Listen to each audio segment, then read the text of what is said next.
યત્સંકલ્પાત પતિતપનો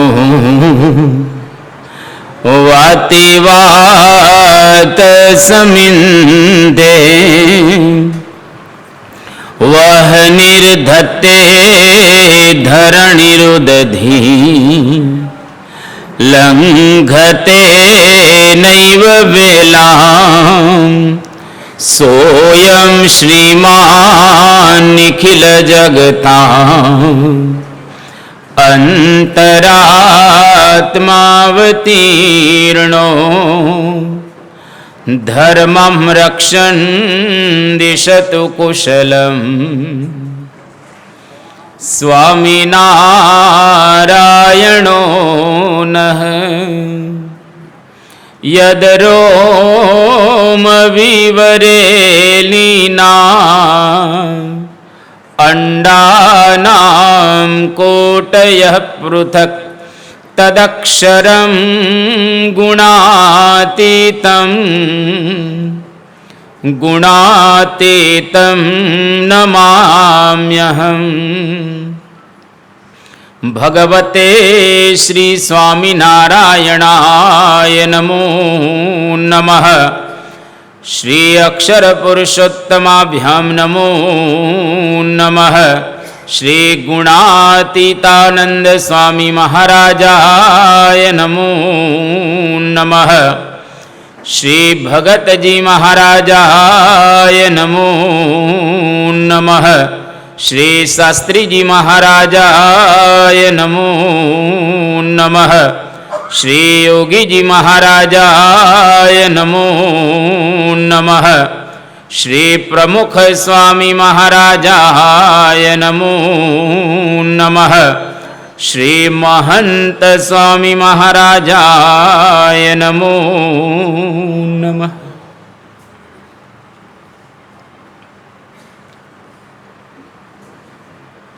એક વખત રવિન્દ્રનાથ ટાગોર, જેણે ખૂબ સુંદર એક પુસ્તક લખ્યું છે ગીતાંજલિ, એની ઉપર એને નોબેલ પારિતોષિક પ્રાપ્ત થયેલું છે. એ રવિન્દ્રનાથ ટાગોર બેઠેલા હતા. એમના સુપુત્ર એમની પાસે આવ્યા અને કહ્યું કે પિતાશ્રી, મારે સારા કલાકાર થવું છે અને મારી અંદર રહેલી જે કલા, આર્ટ, એને ખીલવવી છે, જગત સમક્ષ એને પ્રસ્તુત કરવી છે. ત્યારે રવિન્દ્રનાથ ટાગોરે એમના સુપુત્રને કહ્યું કે બેટા, કલાકાર થતાં પહેલાં તું તારા જીવન જીવવાની કલા એને શીખ. જો જીવન જીવવાની કળા તને નહીં આવડે તો ગમે તેટલો મોટો કલાકાર તું થઈશ તો પણ અંતે તને આનંદ નહીં આવે. એટલે જીવન જીવવાની કળા પહેલાં આપણે શીખવી જોઈએ. Art of living. આમ તો આપણા શાસ્ત્રોની અંદર 3 કળા દરેક માણસે શીખવી જોઈએ એની વાત કરેલી છે. પહેલી આર્ટ ઓફ લિવિંગ, બીજી આર્ટ ઓફ ડુઈંગ અને ત્રીજી આર્ટ ઓફ ડાઈંગ. જીવન જીવવાની કળા એ આપણે દરેકે શીખવી જોઈએ. અને આર્ટ ઓફ ડુઈંગ, શું કરવું જોઈએ એ પણ આપણા જીવનની અંદર ખૂબ અગત્યનું છે. અને આર્ટ ઓફ ડાઈંગ, કઈ રીતે મરવું જોઈએ એની કળા પણ આપણે શીખવી જોઈએ. અને 3ને માટે 3 શાસ્ત્ર રહેલા છે. સૌથી પહેલા આર્ટ ઓફ લિવિંગ, કહેતા જીવન જીવવાની કળા. એ આપણને કોણ શીખવાડે? તો કે રામાયણ. ભગવાન શ્રી રામના ચરિત્રો દ્વારા આપણને ખ્યાલ આવે કે આવી રીતે જીવન જીવવું જોઈએ. એક નારી, એક બાણ, પ્રતિજ્ઞા, એનો કોઈ દિવસ એમણે ત્યાગ કર્યો નથી. અને જે કુળની અંદર રામચંદ્ર ભગવાન પધાર્યા એ રઘુકુળ હતું. અને રઘુકુળની એક રીતિ હતી કે રઘુકુલ રીત સદા ચલી આઈ, પ્રાણ જાય અરુ બચન ન જાય. એટલે જીવન કઈ રીતે જીવવું, તો રામચંદ્ર ભગવાન એની રીતે આપણે જીવન જીવવું જોઈએ. ભગવાન સ્વામિનારાયણ વચનામૃતની અંદર વાત કરી કે રામચંદ્ર જેવો કોઈ પુરુષ થયો નથી. એટલે કે એમણે આ લોકની અંદર આવી અને બહુ સુંદર જીવન જીવ્યું. તો આપણે પણ બધાએ એમાંથી કળા એક શીખવી, art of living, art of doing, જે આપણને મહાભારત શીખવાડે છે શું કરવું અને શું ન કરવું. પાંડવો જેવું કરાય, કૌરવો જેવું ન કરાય. પાંડવોએ અદ્ભુત કાર્ય કર્યા. ભગવાન કૃષ્ણચંદ્રને એમણે પોતાની સાથે રાખ્યા, સુખમય રાખ્યા અને દુઃખમય રાખ્યા. તો જીવનની અંદર આપણે શું કરવું, એ આખો મહાભારત ગ્રંથ આપણને શીખવાડે છે. આર્ટ ઓફ ડુઈંગ, કરવાની કળા, અને આર્ટ ઓફ ડાઈંગ, મરવાનું તો છે જ, કોઈ બચવાનું નથી, એ તો આપણે જાણીએ છીએ. પણ મરવાની પણ એક કળા છે, જેને આપણે કહીએ મૃત્યુ મહોત્સવ. મૃત્યુનો પણ એક મહોત્સવ હોય છે, ડર નહીં, મહોત્સવ. જ્યારે મૃત્યુ આવે ત્યારે આપણે એને પ્રેમથી વધાવીએ, મૃત્યુને આપણે સ્વાગત કરીએ કે પધારો, 100 વર્ષથી હું તારી રાહ જોતો હતો, હવે તું આવ્યું એટલે ચાલો પ્રેમથી આપણે જઈએ. તો આર્ટ ઓફ ડાઈંગ, જે આપણને શ્રીમદ ભાગવત શીખવાડે છે. જો પરીક્ષિત રાજા, એને ખ્યાલ આવી ગયો કે 7 દિવસની અંદર મારું મૃત્યુ થવાનું છે, 7 દિવસ પછી આ લોકનો ત્યાગ કરીને હું જવાનો છું. આપણને ખ્યાલ નથી, અને ધારો કે આપણને કોઈ કહે તો ચિંતાનો પાર ન રહ્યો. પરીક્ષિત રાજાને બિલકુલ ચિંતા નથી થઈ, અને એ તો ઘરેથી નીકળી ગયા. દીકરો જન્મેજય હતો, એને રાજ સિંહાસન ઉપર આરૂઢ કરી અને રાજા નિષ્કુળાનંદ સ્વામી કે કરું ઉપાય હવે એ હનો, ડોળી દેશ વિદેશજી, કોઈ રેવું ગારે મુને કાળથી, સોપું તેને આ શીશજી, જનુની જીવો રે ગોપીચંદની. કોઈ કાળમાંથી જો ઉગારે એને મારું શીશ અર્પણ કરી દો. સમગ્ર જીવન એના ચરણની અંદર હું સમર્પિત કરી દઉં, પણ કાળમાંથી કોઈ ઉગારનાર હો જોઈએ. હવે કાળમાંથી કોણ ઉગારે? અને પરીક્ષિત રાજા આપણે ભાગવતમાં સાંભળી ચૂકેલા છે એટલે વિસ્તાર નથી કરતો, પણ સમગ્ર હિન્દુસ્તાનના 88,000 ઋષિઓ પરીક્ષિત રાજાને મદદ કરવા માટે આવ્યા. ગંગા મયાના કિનારે ઉત્તર મુખ રાખી અને પરીક્ષિત રાજા બેસી ગયા. આખો 88,000 ઋષિઓનો સમુદાય સામે હતો, પણ સુખદેવજી આવ્યા, કાળમાંથી ઉગારી શકે એવા. હે ભગવાન, 7 દિવસમાં મૃત્યુ પામવાનું છે, ઉપાય બતાવો. ત્યારે સુખદેવજીએ કહ્યું કે બહુ ટાઈમ છે રાજા, હજુ તો ઘણો ટાઈમ રહેલો છે. અને બેઠા 7 દિવસ સુધી સાંભળવા માટે. એમાં કોઈ વચ્ચે પાણી નથી આવ્યું, વચ્ચે કોઈ જમવાનું નથી આવ્યું, વચ્ચે કોઈ ઊંઘ આરામ પણ આવ્યો નથી. 5મા દિવસે તો પરીક્ષિત રાજાને સુખદેવજી પૂછે છે કે તારે કંઈ ખાવું પીવું હોય તો તું ખાઈ પી લે. ત્યારે પરીક્ષિત રાજા સુખદેવજીને કહે છે, ભગવાન ખબર જ નથી કે મને 5 દિવસ થઈ ગયા, આ ભગવાનનો રસ, ભગવાનની કથા સાંભળું છું, મારા ભૂખ અને તરસ બંને મટી ગયા છે. રસો વૈ સહ, આપણા વેદોની અંદર ભગવાનનો એક શ્લોક છે, રસો વૈ સહ, ભગવાન મૂર્તિમાન રસનું સ્વરૂપ છે. એટલે એનો જો રસ આવી જાય તો દુનિયાના તમામ રસો આપણને ફિક્કા લાગે, કે એ રસનો સ્વાદ શંકર જાણે, કા જાણે વ્રજ નારી રે. કે આ રસનો સ્વાદ શંકર જાણે, કા જાણે વ્રજ નારી રે. એમ કરી ભણે નરસૈયો એ રસનો ભોગી રે. ભૂતલ ભક્તિ પદાર્થ મોટો બ્રહ્મલોકમાં નાવે રે.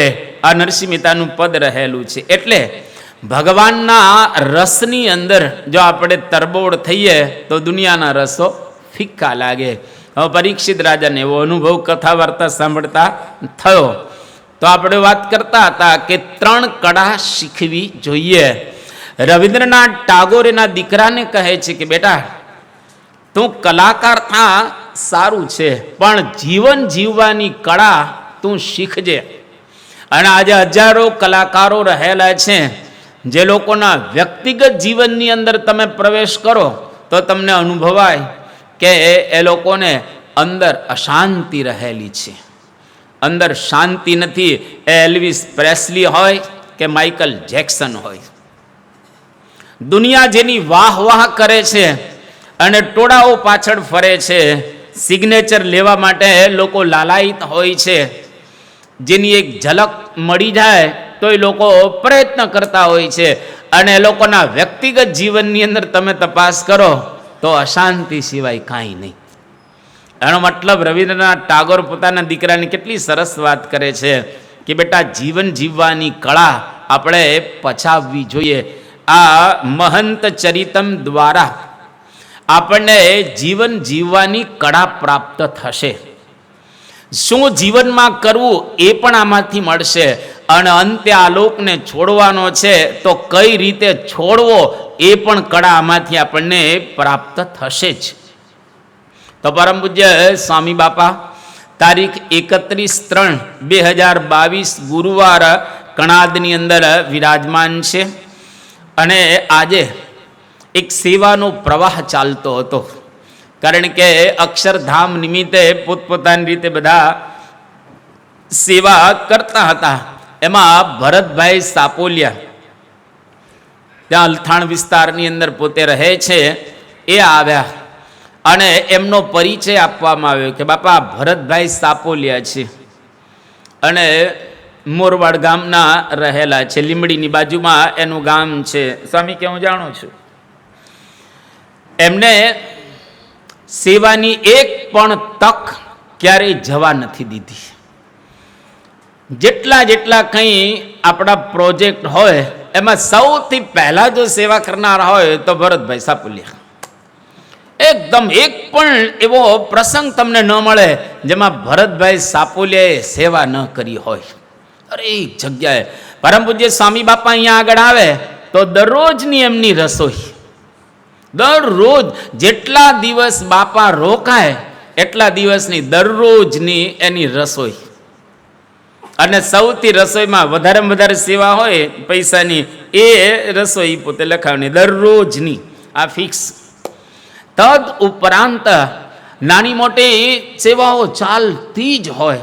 અને ભરતભાઈ કે મને સેવા કરવાનું એટલું બધું મન થાય છે કે ન પૂછવા. મને અંદરથી આનંદ જ આવ્યા રાખે છે, આનંદ જ આવ્યા રાખે છે.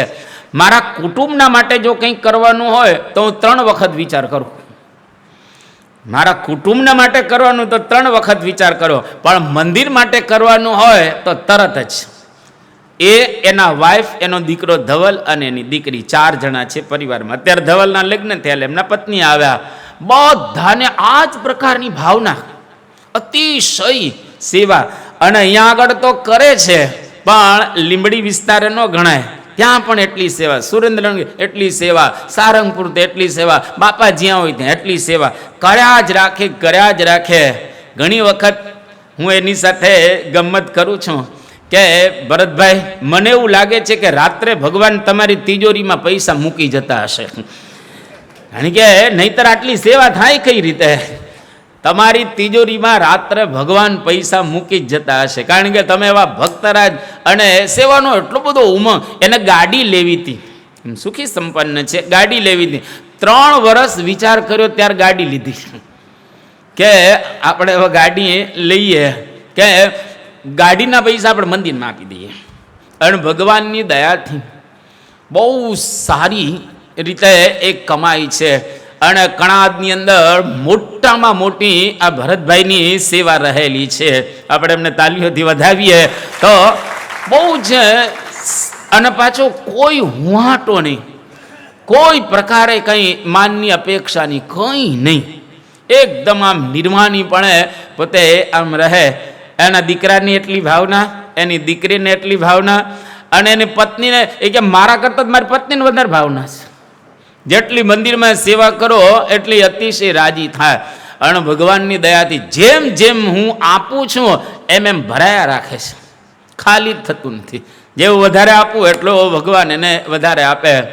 અને એને જે સંકલ્પ કરેલો હતો, સૌથી પહેલાં આપણે કરમલાની અંદર મંદિર કરવાનું હતું, ત્યાં જે સંકલ્પ કર્યો હતો એનો 10 ગણો સંકલ્પ એને કર્યો અહીંયા આગળ. અને બાપા પણ એને પર્સનલ ઓળખે, આખા કુટુંબને ઓળખે.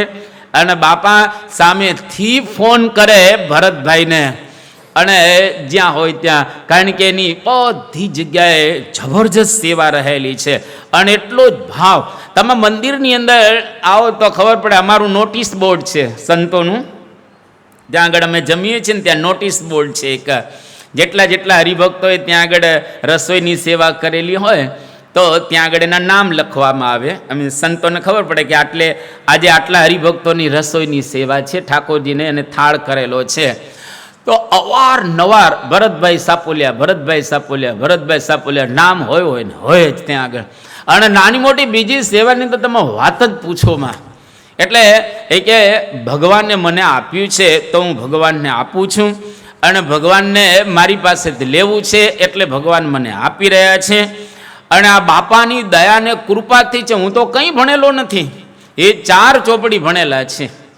તમને આશ્ચર્ય લાગશે, એ જે કેમિકલનો ધંધો કરે છે ને, જે ધંધો કરે છે એનું એને કંઈ એવું નોલેજ નથી લો. હવે કેમિકલ એન્જિનિયર તો પોતે થયા, 4 ચોપડીમાં શું હોય, નામ માન હરખું લખતા આવડે, થોડું ઘણું બીજું ઇધર ઉધર એ આવડે છે. વોટ્સએપ હજુ કરતા આવડતો નથી એને. અને છતાંય ભગવાનની દયાથી અને બાપાની કૃપાથી ને આશીર્વાદથી આવા ધંધાઓ સરસ ચાલી રહ્યા છે. અને બાપાને કહું કે બાપા છેલ્લા શ્વાસ સુધી હું આવી સેવા કરી શકું, નિર્માનીપણે સેવા કરી શકું, કોઈ હુંહાટો ન રહે. મેં આ સેવા કરી છે, મેં સેવા કરી છે એવો હુંહાટો ન રહે, એવા આશીર્વાદ તમે આપજો. સ્વામી કે બાપાની દયા તમારી ઉપર છે, મહારાજની દયા છે, અને આખા કુટુંબનો આવો ભાવ છે. નિયમ ધર્મમાં એકદમ પાકા, જરાય ગડબડ નહીં. પૂજા પાઠ, તિલક, ચાંદલો, ઘર સભા, આતે રવિ સભા, એકદમ બધું જ પાકું. એટલે નિયમ ધર્મની રીતે પાકા, સેવાની અંદર બરાબર રહેલા છે. વ્યક્તિગત જીવનમાં પરમ સાદાઈ, સાવ સાદાઈ.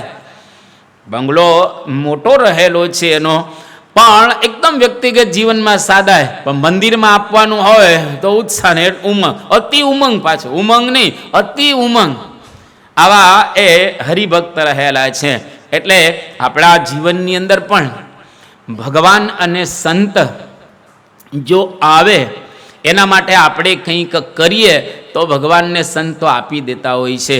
એ લેવા માટે આપણને આપે, પણ એ જાણે કે આને મેં આપી દીધું ને આપતો નથી તો ક્યાંથી આપે? આપતો નથી તો એને આપે ભગવાન કઈ રીતે? એટલા માટે જ્યારે કંઈક સેવાનો અવસર આવે, આપણી શક્તિ પ્રમાણે, મહારાજે જે પ્રમાણે શિક્ષાપત્રીની અંદર અને બાપાએ સત્સંગ દીક્ષા ગ્રંથની અંદર વાત કરી છે એ પ્રમાણે આપણે સેવા કરવી, ભગવાનને સંતની શ્રદ્ધા પ્રમાણે. વ્યક્તિગત જીવનની અંદર આપણે સાદાઈ રાખીએ તો ભગવાનને સંત રાજી થતા હોય છે આપણી ઉપર. અને ખરેખર જે માણસ સાદા હોય છે એ માણસ બહુ મહાન પણ હોય છે. જેમ હેનરી ડેવિડ થોરો, એનું એક પ્રસિદ્ધ વાક્ય છે કે simplicity, simplicity, simplicity, simplicity should be the centre point of our life.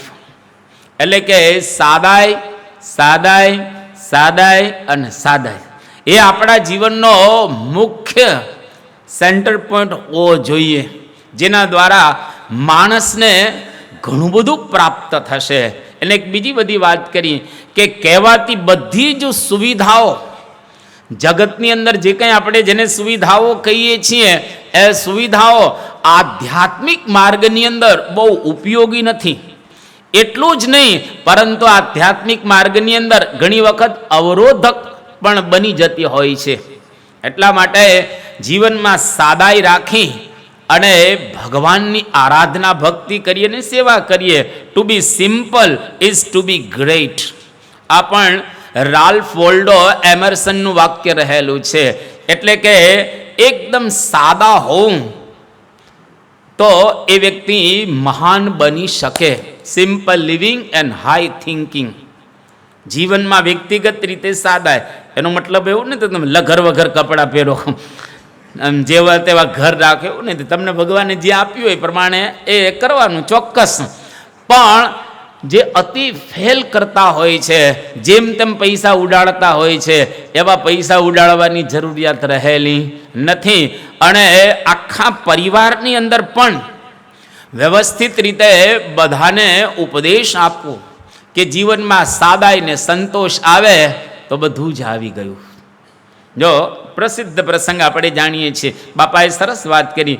સ્વામી કે જીવનમાં સાદાઈ આવે અને વ્યક્તિગત જીવનમાં સંતોષ આવે તો એ વ્યક્તિ મહાનતાને પ્રાપ્ત કરી શકે. અને શાસ્ત્રમાં પણ બતાવેલું છે. ભાગવતની અંદર ભગવાન વામન નાનું સ્વરૂપ છે અને બલિરાજાના દરબારની અંદર જાય છે. અને બલિરાજા યજ્ઞ કરતા હતા, વિસ્તાર ન કરતા. બલિરાજા એની પાસે ભગવાન વામન આવ્યા અને કહ્યું કે મને 3 ડગલા તું પૃથ્વી આપ.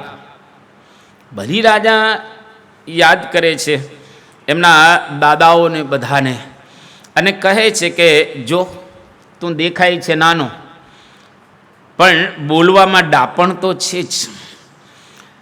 મારી પાસે તું માગી લે. અત્યાર સુધી જેટલા માગણ મારી પાસે આવ્યા છે એને એક વખત માગવું પડે, પછી એ બીજાને આપે. જિંદગીમાં કોઈ દિવસ એને માગવું પડતું નથી. અને તું એવી વાત કરે છે કે 3 ડગલા પૃથ્વી જોઈએ છે. ત્યારે વામન ભગવાન સરસ ઉપદેશ આપે છે અને વાત કરે છે કે જો રાજા, માણસને આમે 3 ડગલા જોઈએ છે. માણસને 3 ડગલા જોઈએ છે.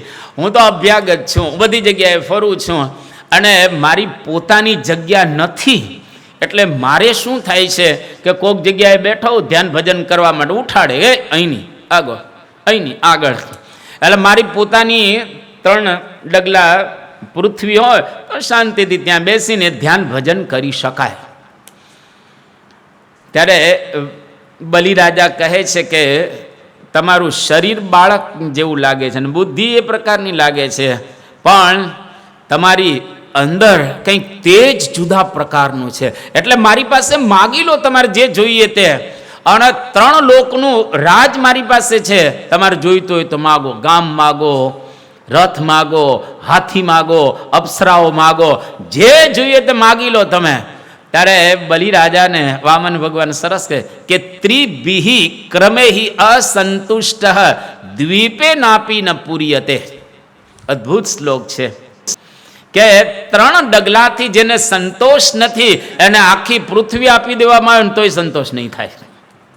કે નર ઈચ્છે છે, તમે કોઈ પણ તમે જો માણસ હોય ને એની ઈચ્છા શું થાય? નરેશ થવા.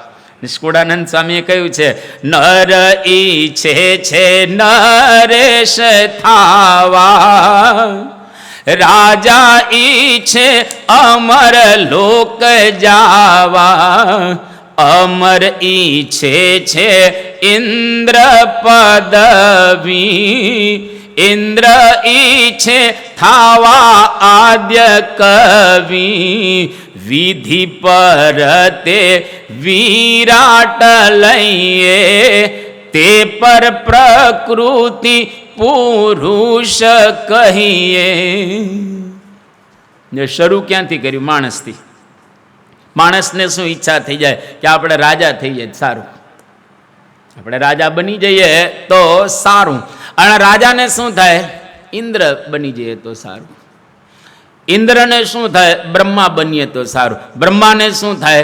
વિરાટ બનીએ તો સારું. વિરાટ નારાયણને એવું થાય કે પ્રકૃતિ પુરુષ બની જાય તો સારું. આમાં કોઈ અંત ખરો? આમાં કોઈ દિવસ અંત છે? એટલે સંતોષ એવ પુરુષસ્ય પરમ નિધાનમ. દુનિયામાં મોટામાં મોટો જો કોઈ ખજાનો હોય તો સંતોષ રૂપી ધન છે. એનો મતલબ એવો નથી કે તમે આજ ધંધા નોકરીએ ન જાઓ કે બસ ઘણું થઈ ગયું, એવું નહીં. ધંધા કમાઓ, પ્રેમથી કમાઓ. સવારના 8 થી સાંજના 8 સુધી કમાઓ, પણ સાંજે 8 વાગે ઘરે આવો તો સંતોષથી સૂઈ જાઓ, ઘર સભા કરીને, આરતી કરીને, અને સભાનો ટાઈમ હોય સભામાં જઈને સૂઈ જાઓ. પણ હાય હોય, આપણે સાદી ભાષામાં કહીએ ને, આખી જિંદગી હાય હોય જ કરવાની. ભેગા ઘણા આપણે એવા જોયા છે, કરોડો રૂપિયા ભેગા કરીને મરી જાય. તો વાપરતો ખરો, આમાંથી થોડાક વાપરતો ખરો. કે બસ દીકરાને માટે, દીકરાને માટે, દીકરા માટે. તમારા માટે તો વાપરો. 5-25 કરોડ ભેગા કર્યા હોય તો 2-5 કરોડ દીકરા માટે રાખો, 7-8-10 કરોડ તો તમારા માટે વાપરો. પણ બસ ભેગું જ કર્યા રાખે ને તે મરી જવાનું. જેમ નંદ રાજા હતા, કેટલું ધન ભેગું કર્યું, કેટલું ભેગું કર્યું, આખા હિન્દુસ્તાનનું ધન ભેગું કરેલું. અને કદાચ કોઈકની પાસે એકાદો દોકડો રહી જાય તો નંદ રાજાએ શું કર્યું? ઊંટ વેચવા કાઢ્યા. 1 પૈસાનું 1 ઊંટ. એટલે કોઈની પાસે પૈસો ન રહેવો જોઈએ. અને હવે આટલું મોટું ધન ભેગું થાય એને સંઘરવું ક્યાં? તો કે દરિયામાં. હવે દરિયો તો 11 કિલોમીટર ઊંડો છે. હવે એની પાસે એક હાડકું હતું ભગવાનનું, તેને દરિયાને પાણી નડાડે, પાણીને 2 ભાગ થઈ જાય. એટલે ધન સંપત્તિ ત્યાં મૂકી આવે દરિયાને તળિયે. ત્યાંથી તો કોઈ લઈ શકે નહીં. કદાચ સ્વિસ બેંકમાં જેમ અત્યારે મૂકે છે, પણ નંબર કોઈ તમારી પાસે લઈ લે તો પછી મુશ્કેલી થઈ જાય. આ દરિયાના તળિયે કોઈ જઈ જ ન શકે. ટાઇટેનિક પડેલી છે અત્યારે દરિયાના તળિયે, ત્યાંથી કોઈ કાઢી શકતા નથી. તો નંદરાજ આખી પૃથ્વીને ધન ત્યાં મૂકી આવતા. હવે એ હાડકું એની જ પાસે રાખે, અને એ સાફો હતો નંદરાજાની પાસે, એના છેલ્લા ભાગે બાંધી દે હાડકું. અને એ હાડકું ગયું તો હિન્દુસ્તાનનું ધન ગયું, કારણ કે પછી તો કંઈ નીકળી શકે એવી પરિસ્થિતિ જ રહેલી નથી. એટલે આખો દિવસ નંદનું મન ક્યાં રહેતું હતું? ઓલા હાડકામાં. પછી વિચાર થયો કે કદાચ કોકની પાસે થોડું ઘણું રહી ગયું હોય તો આપણે એને ઉઘરાવી લઈએ. એટલે 1-1 પૈસાનું 1-1 ઊંટ વેચવા કાઢ્યું. ને ગામની અંદર એક બાઈ હતા, એનો દીકરો નાનો 10 વર્ષનો, અને મુસલમાન બાઈ હતા. અને દીકરાએ કજિયો કર્યો કે અમ્મા મારે ઊંટ લેવું છે. કે બેટા આપણી પાસે કોઈ ધન છે જ નહીં. અને છોકરાએ કજિયો કર્યો. અને બાળ હઠ તો તમને ખબર જ છે, 3 હઠ છે: બાળ હઠ, જોગી હઠ અને સ્ત્રી હઠ. બરાબર? આ 3 હઠ કરે એટલે તમારે એને આપવું જ પડે. તો બાળકે હઠ કરી કે મને આ તમે આપો. અને છોકરો બહુ જ રડે છે ત્યાં. એને અમ્માએ કહ્યું કે અમ્મા તારા પપ્પા ધામમાં ગયા, એને કબરની અંદર દાટવામાં આવ્યા છે, એના મુખની અંદર પૈસા મૂકેલા છે, તું લઈ આવ અને પછી ઊંટ ખરીદે. છોકરો ગયો અને કબર બબર ખોદી, મુખમાં પૈસા હતા લીધા, ઊંટ ખરીદ્યું. નંદરાજાને ખ્યાલ આવ્યો કે ઊંટ કોને ખરીદ્યું? કે ફલાણા ગામની અંદર એક છોકરાએ ખરીદ્યું આ ઊંટ. આખા હિન્દુસ્તાનની કબરો ખોદાવી નાખી, બધું લઈ લીધું નંદ, જે પૈસા આવ્યા તે. હવે આટલા બધા પૈસા આવી ગયા. નારદજીને વિચાર થયો, જો સંતો વિચરણ કર્યાનું કારણ શું છે? કોઈ ધનમાં ફસાયેલો હોય, કોઈ સ્ત્રીમાં ફસાયેલો હોય, કોઈ સ્વાદમાં ફસાયેલો હોય, કોઈ વળી બીજી જગ્યાએ આસક્ત થયેલો, એની આસક્તિ તોડાવી એ સંતોનું કામ છે.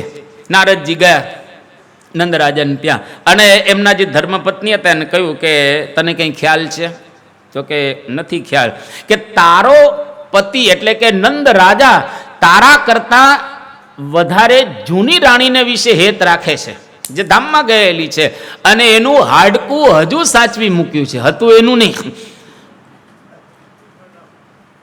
બાએ કે તાર રાણી જોયું કે આ નારદજી કોઈ દિવસ ખોટું ન બોલે, સંતોને શું સ્વાર્થ હોય કે ખોટું બોલે. એટલે જેવા આવ્યા નંદ પાગ મૂકી ત્યાં આગળ સાફો, અને બાઈ અંદર ત્યાં લઈ ગયા જમાડવા માટે. અને બાય બહાર આવીને પેલે સાફાને જોવે છે તો હાડકું હતું. બરાબર, નારદજી સાચા, લઈ લીધું હાડકું અને ત્યાં આગળ મુઠ્ઠીમાં મૂકી નંદરાજાએ જમી લીધું નહીં તો બહાર ગયા. જેવા બહાર ગયા એટલે તરત જ અગ્નિમાં હાડકું નાખી દીધું. હાડકું બળી ગયું. અને નંદરાજા, કારણ કે આખો દિવસ હાડકાને તો તરત જોયું ને કે કોઈ લઈ નથી જતું, અને જ્યાં જોયું તો હાડકું મળે નહીં. એની પત્નીને કહ્યું કે હાડકું ક્યાં ગયું? કે મને બધો જ ખ્યાલ છે, તમે મારા કરતા જૂનીમાં વધારે પ્રેમ રાખો. અરે પણ હાડકું ક્યાં ગયું તું બોલતો ખરી? એ તો મેં ચૂલામાં નાખી દીધું. જ્યાં ચૂલામાં નાખ્યું એવું બોલી સિવિયર હાર્ટ એટેક. સાદો નહીં, સિવિયર હાર્ટ એટેક. ત્યાં નંદરાજા ધામમાં જતા રહ્યા. અને નિષ્કુળાનંદ સ્વામીએ લખ્યો કે ન રહ્યું નાણું રાજાનંદનું, સર્વે જાણો સુફનજી, જનુની જીવો રે ગોપીચંદની. એનું નાણું રહ્યું નંદરાજાનું. આજે અંદર હશે એટલે દરિયાને નિધિ કહેલો છે. નવનિધિ એ દરિયાની અંદર છે. તો કોઈની ધન સંપત્તિ રહેવાની એટલે થોડોક સંતોષ રાખો.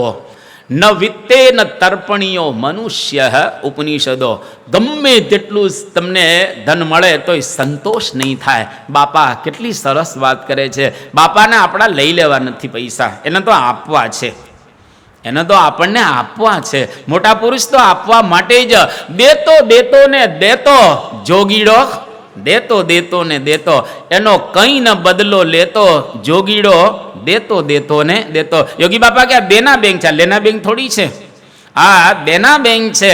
અહીં આપે અનંત ગણું થઈ આવે, વિવેકી નરને એમ વિચારીને જો અહીંયા આગળ બાપાએ બહુ સરસ સેવાના સંદર્ભમાં એ વાત કરીને આપણને એક સદબોધ આપ્યો કે લક્ષ્મીનો શુદ્ધ અને પવિત્ર ઉપયોગ કરવો સેવાના કાર્યની અંદર. હવે બાપા તારીખ 1/4/2022 શુક્રવાર સુરતની અંદર વિરાજમાન છે. અને બાપાની ઉપર એક પત્ર આવ્યો, અદ્ભુત પત્ર આવ્યો. અને એ પત્ર બોટાદથી આવ્યો હતો. અને એ પત્ર લખનાર મમદીભાઈ જે મુસલમાન છે અને આપણી સંસ્થાની સાથે શાસ્ત્રીજી મહારાજથી પોતે જોડાયેલા છે. એમણે શાસ્ત્રીજી મહારાજના વખતની અંદર ઘણી સેવા કરી છે. કોઈક વખત આપણે સારંગપુર મંદિર બંધાતું હતું, આપણી પાસે પૈસા ખૂટી જાય તો આ મમદીભાઈ છે એના જે દાદાઓ વડદાદાઓ એને આપણે કહેતા કે તમે થોડાક પૈસા આપો, અમારે આ ચૂકવવા છે. એ લોકો આપણને આપતા અને પછી આપણે જેમ થાય એટલે એને આપી દેતા. તો શાસ્ત્રીજી મહારાજના વખતની આ મુસલમાન ભાઈઓની સાથે આપણી સંસ્થાને સંબંધ. અને મમદીભાઈ જ્યારે શાસ્ત્રીજી મહારાજ, યોગી બાપા, પ્રમુખ સ્વામી મહારાજ, અત્યારે મહંત સ્વામી મહારાજ જે આપણા ગુરુઓ સારંગપુરની અંદર હોય તો એ લોકોના વંશજો બધા જ અવશ્ય મળવા માટે ત્યાં આગળ આવે અને ભેટ સોગાદ બાપાને આપે. અને અતિશય ભાવનાથી આપણી સંસ્થાની સાથે એ લોકો જોડાયેલા છે. એટલે પરમ પૂજ્ય મહંત સ્વામી મહારાજને આ મમદીભાઈ બોટાદથી કાગળ લખે છે, અદ્ભુત કાગળ લખે છે. અને એક આમ સંનિષ્ઠ હરિભક્ત લખતા હોય એવી રીતે બાપાને કાગળ લખે. સરસ લખ્યું. એમના શબ્દો પરમ પૂજ્ય બ્રહ્મ સ્વરૂપ સંત શિરોમણી મહંત સ્વામીની સેવામાં બોટાદથી મમદીભાઈના જય સ્વામિનારાયણ. પવિત્ર રમજાન શરૂ થઈ રહ્યો છે તો આ દિવસોમાં અમે એક રોજા કરી શકીએ, 2 નમાજ અદા કરી શકીએ, 3 પવિત્ર કુરાને શરીફનું વાંચન કરી શકીએ તેવી ઠાકોરજીના ચરણોમાં પ્રાર્થના કરશો. અમારા પરિવારનું સ્વાસ્થ્ય સારું રહે તે પ્રાર્થના કરશો. શતાબ્દી મહોત્સવ ધામધૂમથી ઉજવાય અને BAPSનો દુનિયામાં ડંકો વાગી જાય એ અમો અલ્લાહ પાસે દુઆ કરીશું. આ પ્રમાણે એને સરસ કાગળ લખ્યો. અને છેલ્લે લખે છે, લિખિતન આપના પરમ ભક્ત મમદીભાઈ અને પુત્ર સલીમના જય સ્વામિનારાયણ. જે એક મુસલમાન છે પરંતુ એમને પરમ પૂજ્ય સ્વામી બાપા એના પ્રત્યે અતિશય ભાવના રહેલી છે. અને બાપાએ સરસ જવાબ લખ્યો એને. બાપાએ જવાબ એવો લખ્યો કે કુરાનનું વાંચન સારી રીતે થશે અને રોજા પણ સારી રીતે થઈ જશે અને તમે તો અમારા એક નાતીલા હો એવી રીતે પત્ર લખ્યો છે. બાપાએ આ પ્રમાણે એમને સુંદર પત્ર લખ્યો અને આપણી સાથે બહુ સારા ભાવથી આ બધા જોડાયેલા છે. જ્યારે જ્યારે કંઈ પણ આપણને જરૂર હોય ત્યારે આપણે એની મદદ માગીએ અને એને કંઈ જરૂર હોય તો આપણી સંસ્થાની મદદ માગે તો સ્વાભાવિક રીતે આપણે પણ એમની પ્રમાણે મદદ કરતા હોઈએ છીએ. સદભાવના એમને આપણા પ્રત્યે ને આપણે એમના પ્રત્યે એક સદભાવના, એકબીજા પ્રત્યે અતિશય આદર. જો એક બહુ સુંદર શબ્દ રહેલો છે અને એક વાક્ય સરસ છે કે મજહબ નહીં સિખાતા આપસ મેં बैर रखना. કોઈ દિવસ ધર્મ ક્યારેય શીખવાડે નહીં કે એકબીજા પ્રત્યે વેર રાખવું જોઈએ. આજે બ્યુટીફુલ બોર્ડરલેસ વર્લ્ડ એની આપણે વાતો કરીએ છીએ. આજે દુનિયા ઉપર 300 ધર્મ રહેલા છે, હજારો સંપ્રદાયો છે. પોતપોતાના ધર્મો બરાબર બધા પાડે અને પોતપોતાના સંપ્રદાયની અંદર બધા બરાબર રીતે રહે, સાધના કરે તો દુનિયા એને સ્વર્ગ શોધવું ન પડે, ઉપરથી આવી જાય. પરમ પૂજ્ય મહંત સ્વામી મહારાજ અને પરમ પૂજ્ય પ્રમુખ સ્વામી મહારાજ એમના પ્રત્યે તમામને આદર. તો બાપાનું જીવન આપણે જોયું છે, પરમ પૂજ્ય પ્રમુખ સ્વામી મહારાજ અને અત્યારે મહંત સ્વામી મહારાજનું જોઈ રહ્યા છીએ. એમને કોઈ ધર્મ, કોઈ સંપ્રદાય, કોઈ જ્ઞાતિ, કોઈ દેશ પ્રત્યે જરા પણ જાહેરમાંય નહીં અને ખાનગીમાં પણ નહીં, એકદમ બધા પ્રત્યે શુદ્ધ ભાવના. અને બાપા સવારમાં મહંત સ્વામી મહારાજ દરરોજ સવારમાં પ્રાર્થના કરે છે. બધા દેશોના નામ લઈ લઈને, એમાં પાકિસ્તાનનું નામ લઈને પણ પરમ પૂજ્ય મહંત સ્વામી મહારાજ પ્રાર્થના કરે છે કે બધાનું સારું થાય. જો આ વૈશ્વિક ભાવના એના હૃદયની અંદર રહેલી છે. એટલે પરમ પૂજ્ય પ્રમુખ સ્વામી મહારાજ અને મહંત સ્વામી મહારાજને વિશ્વના તમામ લોકો આદર આપે છે, તમામ લોકો. અને બાપા અને સ્વામી બાપા કે મહંત સ્વામી મહારાજ એ ઘણા બધા સ્થળોએ ગયા છે. જે અન્ય ધર્મના સ્થાનકો હોય ત્યાં પણ સ્વામી બાપાને આમંત્રણ આપ્યું છે અને બાપા પ્રેમથી ત્યાં ગયા છે અને હરિકૃષ્ણ મહારાજને પ્રાર્થના કરેલી છે, જેના પરિપાક રૂપે આજે આપણે જાણીએ છીએ કે મિડલ ઈસ્ટની અંદર યુએઈ કહેતા અબુ ધાબીની અંદર આપણે મંદિર કરી શક્યા. ત્યાં આગળ મંદિર કરવું ને બહુ જ અઘરું રહેલું છે, પણ સ્વામી બાપાનું એક વ્યક્તિત્વ જ એવું રહેલું છે કે દરેકને એના પ્રત્યે ભાવ ને આદર. એની અત્યારે હું વિશેષ વાત નથી કરતો, પણ આપણે બધા જાણીએ છીએ સારી રીતે. અને તમને આશ્ચર્ય થશે કે આજે મુસલમાન ભાઈઓ પણ મિડલ ઈસ્ટમાં પરમ પૂજ્ય મહંત સ્વામી મહારાજનો ખૂબ આદર કરે છે, એમના પ્રત્યે ખૂબ ભાવનાથી એ જોડાયેલા છે. જેને લઈ અને ફક્ત 5 એકરમાંથી 13.5 એકરમાંથી 27 એકર જમીન આપણને કહેતા સંસ્થાને ત્યાં આગળ શિખરબદ્ધ મંદિર બાંધવા માટે એ લોકોએ આપી. આ આદર સૂચવે છે, ભાવના આપણા સંપ્રદાય પ્રત્યે એ સૂચવી રહેલા છે. એનું કારણ પરમ પૂજ્ય પ્રમુખ સ્વામી મહારાજ અને પરમ પૂજ્ય મહંત સ્વામી મહારાજ રહેલા છે. તો આ પ્રકારે પરમ પૂજ્ય સ્વામી બાપાને મમદીભાઈએ કાગળ લખ્યો અને બાપાએ સુંદર એનો જવાબ પણ એ આપ્યો. તારીખ 4/4/2022 સોમવાર સુરત.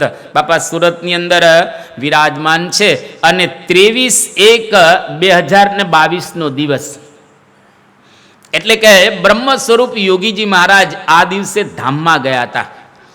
23/1/1971 ભાટિયા હોસ્પિટલની અંદર બપોરે 1 વાગે યોગીજી મહારાજ આલોકનો ત્યાગ કરી અને સ્વતંત્ર થકા અક્ષરધામની અંદર સિધાવ્યા હતા. તો પરમ પૂજ્ય મહંત સ્વામી મહારાજની ઈચ્છા થઈ ગઈ કે યોગીજી મહારાજની જે અંતિમ પળો, યોગીજી મહારાજની જે અંતિમ વિધિ થઈ અને યોગીજી મહારાજનો જે દિવસ હતો, અંતિમ દિવસ, જે યોગી બાપા ધામમાં ગયા, એના પ્રસંગો આજે આપણે સાંભળવા છે. એટલે તરત જ સેવક સંતોને કહ્યું કે વિવેક સાગર સ્વામીને ફોન કરો. વિવેક સાગર સ્વામીને ફોન કરવામાં આવ્યો અને વિવેક સાગર સ્વામીને કહ્યું કે અત્યારે આ મહંત સ્વામી મહારાજ બેઠેલા છે, તમને યાદ કર્યા અને બાપાની એવી ઈચ્છા છે કે તમે યોગીજી મહારાજનો જે ધામ ગમન દિવસ છે એના બધા પ્રસંગો બાપાને સાંભળવા છે, એટલે તમે સ્મૃતિ કરાવો. એટલે વિવેક સાગર સ્વામી તો એ વખતે હતા જ ત્યાં આગળ અને આખી સ્મૃતિ કરાવે છે યોગીજી મહારાજ. સવારથી માંડીને બાપા ધામમાં ગયા એ આખો પ્રસંગ, અને અક્ષર દેરીમાં ત્યાં આગળ એની બાજુમાં આપણે જાણીએ છીએ ત્યાં આગળ લઈ ગયા યોગી બાપાને. ત્યાં સુધી આખી લીલા યોગીજી મહારાજની વિવેક સાગર સ્વામી ફોનમાં કહેતા હતા અને પરમ પૂજ્ય સ્વામી બાપા ફોનની અંદર સાંભળતા હતા. 1 કલાક અને 44 સેકન્ડ ફોન ચાલ્યો અને એટલા આનંદથી સ્વામીને ખ્યાલ જ ન રહ્યો કે 1 કલાક ને 44 સેકન્ડ થઈ ગઈ. અને એ બધા ચરિત્ર ત્યારે પરમ પૂજ્ય મહંત સ્વામી મહારાજ બોલ્યા કે એ ખરેખર આજે આનંદ થયો, બહુ જ આનંદ થયો. યોગીજી મહારાજના આ બધા પ્રસંગો વિવેક સાગર સ્વામીના મુખે સાંભળ્યા, એક આનંદ થઈ ગયો. તો ગુરુ પ્રત્યે તમે જો આ ગુરુ ભક્તિ કહેવાય. અત્યારે આપણે મહંત ચરિતમ સાંભળી રહેલા છીએ અને તમને ખરેખર ધન્યવાદ આપવા ઘટે કે દરરોજ સારી સંખ્યામાં અને ખૂબ સુંદર રીતે આ બધા ટાઈમસર આવે છે. બધા નિવાર શું પ્રસાદના ટાઈમે આવે ને પહેલાં જતા રહીએ, છેલ્લે આવે ને પહેલાં જતા રહીએ, એવું નહીં, બધા આ ટાઈમસર આવી રહેલા છો. એટલે સત્પુરુષના ચરિત્રો સાંભળવામાં જો આપણને હેત રહે, મહિમા હોય, અંતરથી લગ્ની હોય તો ખરેખર આપણી અંદર ભક્તિ અત્યારે નવપલ્લવિત થઈ રહેલી છે. આપણી અંદર ભક્તિનો આવિર્ભાવ અત્યારે થઈ રહેલો છે. પછી ધીરે ધીરે આને લંબાવી દેવાનું, કાંઈ પછી આખો વર્ષ તો ન ચાલે, પણ જેટલો સમય અહીંયા આગળ ચાલે. અત્યારે પવિત્ર શ્રાવણ માસ ચાલી રહેલો છે એટલે એની અંદર આવા પ્રગટના ચરિત્ર જો બાપાના જીવનમાંથી આપણને જોવા મળે. એમના માટે યોગીજી મહારાજ ગુરુ, પ્રમુખ સ્વામી મહારાજ ગુરુ, તો એ ચરિત્ર સાંભળવામાં એ લેલીન થઈ જતા હતા.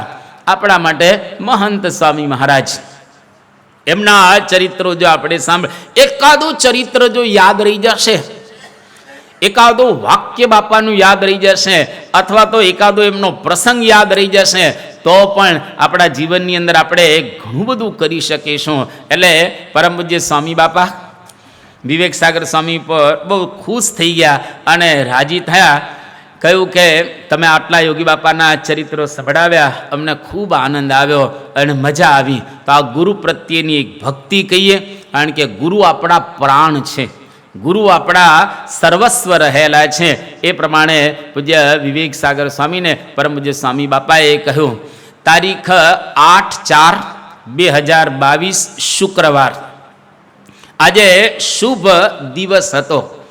કારણ કે આજે પરમ પૂજ્ય સ્વામી બાપાની પૂજાની અંદર મહુવાની અંદર જે ભગતજી મહારાજનું સ્મૃતિ મંદિર તૈયાર થયું. કદાચ આમાંના ઘણા બધાએ એ સ્મૃતિ મંદિરના દર્શન કર્યા હશે. એ સ્મૃતિ મંદિરની અંદર જે મૂર્તિઓની પ્રતિષ્ઠા થવાની હતી એ મૂર્તિઓ અહીંયા આગળ બાપાની સમક્ષ ત્યાં લાવવામાં આવી. કારણ કે પરમ પૂજ્ય સ્વામી બાપા તો ત્યાં આગળ પ્રતિષ્ઠા વખતે જઈ શકે એવી સ્થિતિ હતી નહીં, ડૉક્ટરોએ ના પાડેલી હતી. એટલે પરમ પૂજ્ય સ્વામી બાપાની પાસે મૂર્તિઓ બધી લાવવામાં આવી જે પ્રતિષ્ઠિત થવાની છે, અને બાપાએ વિધિવત એની પ્રતિષ્ઠા કરી.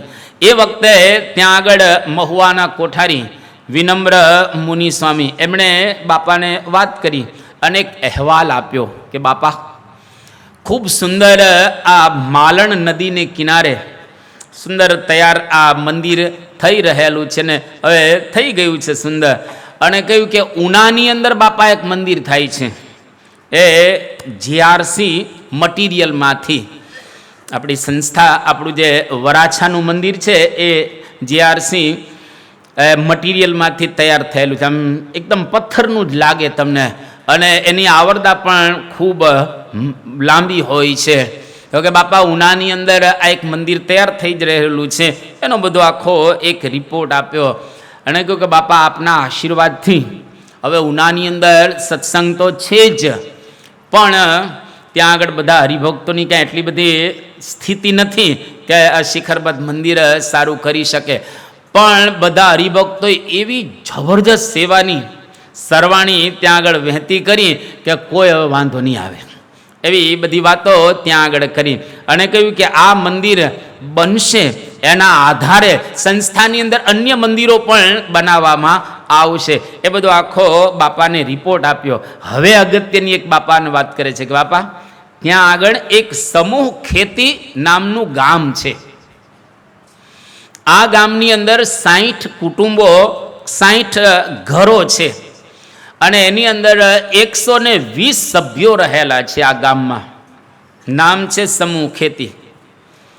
60 ઘર 120 સભ્યો આ ગામમાં રહે છે અને આનંદની વાત કે આપની વાત બધાને કરી, સંપ્રદાયની બધાને વાત કરી અને આખા ગામના 120 સભ્યોએ આપણી બીએપીએસ સંસ્થાની અને આપણા સંપ્રદાયની કંઠી પહેરી, એક સભ્ય બાકી નહીં, આખું ગામ સત્સંગી, બધા જ વન એન્ડ ઓલ, કે આપણા પ્રત્યે લોકો આકર્ષાયા અને અમે બધી વાતો કરીએ લોકોને કે આવો એક સંપ્રદાય છે, આખા ગામના લોકોએ નક્કી કરી નાખ્યું આપણે બધા આમાં જોડાવું છે. અને જો મહેનત કરી તો આખું ગામ સત્સંગી થઈ ગયું અને બધાને અત્યારે ઉત્સાહ પણ સારો રહેલો છે. એટલે આદિ આચાર્ય રઘુવીરજી મહારાજ એમની જે પરંપરાની અંદર વિહારીલાલજી મહારાજ આચાર્ય હતા, જેને બ્રહ્મસ્વરૂપ શાસ્ત્રીજી મહારાજને દીક્ષા આપી. તો વિહારીલાલજી મહારાજ ઘણી વખત વાત કરતા હતા એ કે તમે 5 મણ બાજરી આપો એના કરતાં એક જણાને સત્સંગી કરો ને એ વધારે સારું છે. હવે હરિલાલજી મહારાજના શબ્દો, આપણે વ્યક્તિગત સેવા કરીએ સારું છે, પણ મોટામાં મોટી સેવા કઈ છે તો કે એક જણાને સત્સંગી બનાવો. જો અત્યારે ચાતુર્માસ ચાલે છે, દર ચાતુર્માસની અંદર આપણે જોતા આવ્યા છીએ પરમ પૂજ્ય પ્રમુખ સ્વામી મહારાજના વખતની અને અત્યારે મહંત સ્વામી મહારાજ નિયમની અંદર એક નિયમ એવો પણ આપે ને તમને કે દરેક સત્સંગીઓએ 5 સત્સંગી પોતા જેવા કરવા.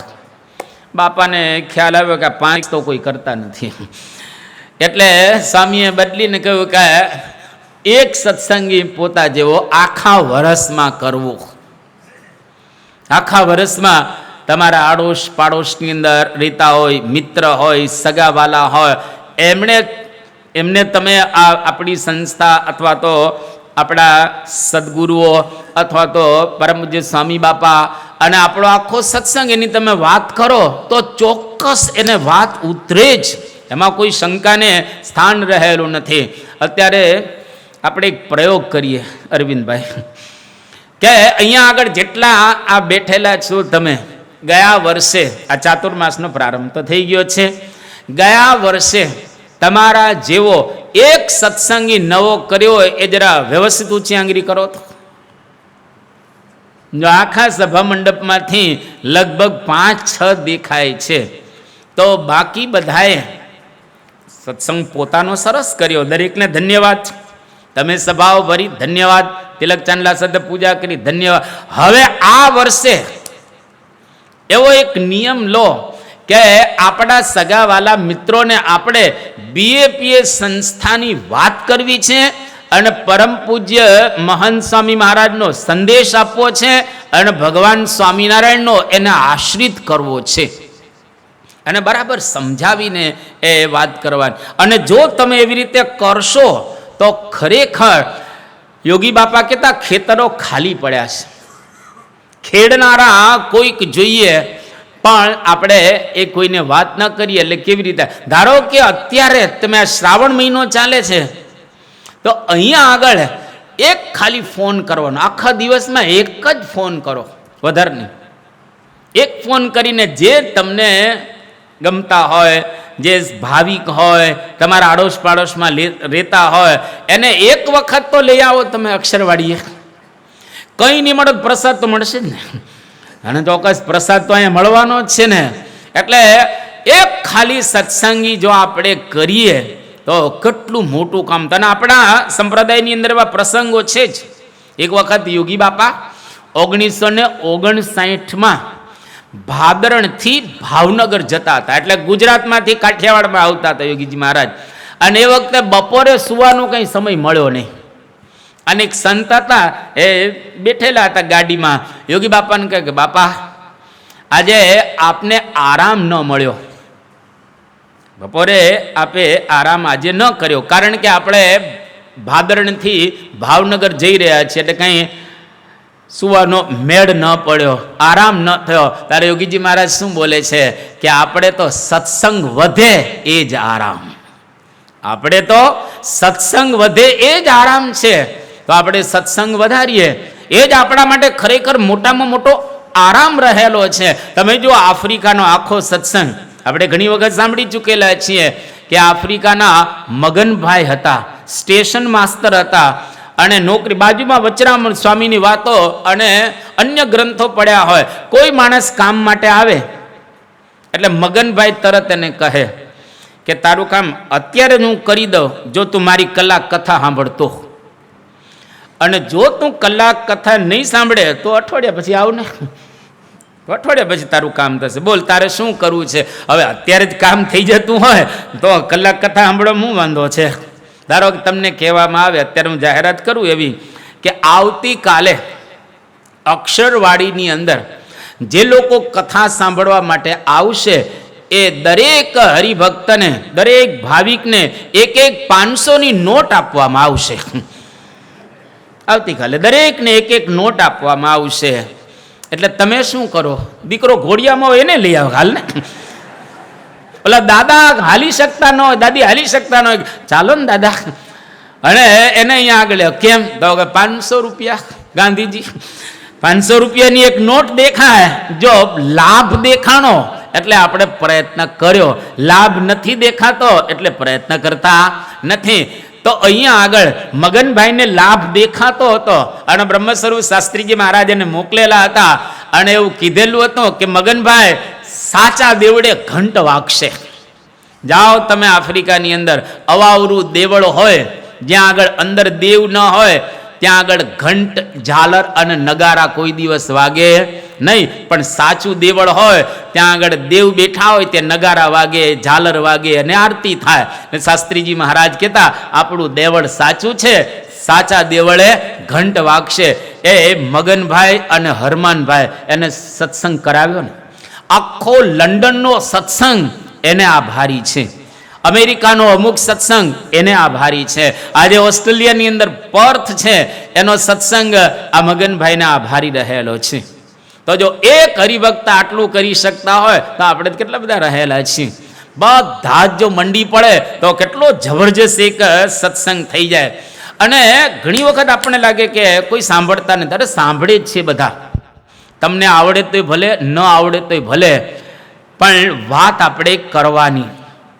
જો વાત કરીશું તો ખરેખર સત્સંગ એ વધશે જ. જેમ વિનમ્ર સેવા સ્વામીએ જેમ વાત કરી, વિનમ્ર મુનિ સ્વામીએ કે બાપા ગામના બધા સત્સંગી થયા તો થાય સત્સંગી. તમે કોઈક વખત મુંબઈ જજો, હા મુંબઈ તમે જજો, ત્યાં મુંબઈની અંદર શંકર ભગત છે, ગોવિંદભાઈ તમે જોયેલા છે ને શંકર ભગત? શંકર ભગત છે ને એ ગઢ વિસ્તાર છે, ત્યાં ઉત્તર ગુજરાતની અંદર ગઢના 16 ગામ છે, અને 16 ગામના ત્યાં મુંબઈની અંદર રહે. આમ તો ઘણા રહેતા હશે પણ 16 ગામના એ એનાથી પરિચિત. તો આ શંકર ભગત એ 35 વર્ષના હતા એ વખતે એમના ધર્મપત્ની ધામમાં ગયા. 2 દીકરા હતા, અને કોઠારી બાપાની પાસે આવ્યા શંકર ભગત અને કહ્યું કે બાપા મારા ધર્મપત્ની ધામમાં ગયા છે, અને બહુ સાવ સામાન્ય, આમ અભણ જેવા કહીએ તોય પણ ચાલે, કે મારા પત્ની ધામમાં ગયા ને 2 દીકરા છે, હવે શું કરું, બીજા લગ્ન? યોગી બાપા કોઠારી બાપાએ કહ્યું કે બીજા લગ્ન કરવા જ નથી આપણે, બીજા લગ્ન જ નથી કરવા આપણે. હવે તમે છે રાંધતા આવડે છે? થોડું ઘણું આવડે છે, બીજું કંઈ આવડે? તો કે તમારે નાના દીકરા છે ને મોટા કરવા, અને તમે આ દલાલીનો ધંધો કરો છે એ ચાલુ દલાલી તમારે કરવાની, જે પૈસા મળે એમાં નિર્વાહ ઘરનો કરવાનો અને સત્સંગ કરાવો. કોઠારી બાપા કહે શંકર ભગતે બીજા લગ્નનો વિચાર માંડી વળે. 35 વર્ષની ઉંમર, 2 દીકરાને મોટા કર્યા ધીરે ધીરે, અને પોતે રસોઈ બનાવે, જમે 3 જણા વ્યવસ્થિત રીતે. અને એમ કરતાં કરતાં કરતાં મલાડ વિસ્તારની અંદર એ સત્સંગ દરરોજ કરાવવા માટે જાય. તમને આશ્ચર્ય લાગશે, ગઢ વિસ્તારના 1000 કુટુંબ છે ત્યાં આગળ. 1000 કુટુંબમાંથી 400 કુટુંબને આ શંકર ભગતે પૂજા કરતા કર્યા. અને જ્યારે મકર સંક્રાંતિનો ઉત્સવ આવે એ વખતે જોડી માગવાની હોય છે, અને દર વર્ષે 1500 મણ ઘઉં આ શંકર ભગત એકલા જોડીની અંદર લાવે છે. વાત કરે તો તમને આમ કઈ આપણે લાગે એ પ્રવચન તો કરતા જ નથી, પ્રવચન બિલકુલ પોતે કરતા નથી, પણ વાત કરે ને તોય આપણને એમાં કાંઈ બહુ લાગે ને. તમે સારી રીતે શંકર ભગવાનને જોયા હશે, શંકર ભગતને. તો આ પ્રકારે જો આપણે સત્સંગ બીજાને કરાવીએ તો મોટામાં મોટું દાન છે. અને શાસ્ત્રોમાં કહે છે કે સર્વેશામ એવ દાનાનામ બ્રહ્મદાનમ વિશિષ્યતે. બધા જ દાનમાં જો મોટામાં મોટું કોઈ દાન હોય તો બીજાને સત્સંગ કરાવવો તે છે. એટલે જે કણાદમાં કે બીજે ત્રીજે સેવા ન કરી શકે આ સેવા કરજો, અને જે કરી શકે એ ડબલ સેવા કરજો. આ તો જ સંગે કોઈ વૈષ્ણવ થાય, તો તું વૈષ્ણવ સાચો. તારા સંગનો રંગ ન લાગે ત્યાં સુધી તું કાચો વૈષ્ણવ નથી થયો રે. સિદ્ધ ઘૂમે છે ગુમાનમાં. આ દયાનંદનું કાવ્ય રહેલું છે. એટલે આપણે સત્સંગ કરીએ, અને જેમાં આખા ગામને સત્સંગ કરાવ્યો એવી રીતે આપણે પણ ગામને ન કરાવીએ તો કંઈ વાંધો નહીં, પણ આડોશ પાડોશમાં તો કરાવીએ, સગાવાલાને તો કરાવીએ. બાપા બહુ રાજી થયા, સ્વામી બાપા એટલા બધા રાજી થયા સંતો ઉપર અને કાર્યકર્તા ઉપર કે જેની કોઈ સીમા નહીં. એટલે આપણે પણ એના પગલે પગલે ચાલી અને જો સત્સંગ કરાવીશું તો ખરેખર મોટું કાર્ય થશે. અહીંયા આગળ આજની આ પારણને આપણે પૂર્ણ કરીએ છીએ. 2 મિનિટ ધૂન બોલાશે અને ત્યાર પછી આગળની જાહેરાત સાંભળી અત્રેથી આપણે વિદાય લેશું. સ્વામી નારાયણ નારાયણ નારાયણ નારાયણ સ્વામી નારાયણ નારાયણ નારાયણ નારાયણ નારાયણ સ્વામી નારાયણ સ્વામી નારાયણ સ્વામી નારાયણ સ્વામી નારાયણ સ્વામી નારાયણ નારાયણ નારાયણ સ્વામી નારાયણ નારાયણ નારાયણ સ્વામી નારાયણ નારાયણ નારાયણ સ્વામી નારાયણ નારાયણ નારાયણ. શ્રી સ્વામિનારાયણ ભગવાનની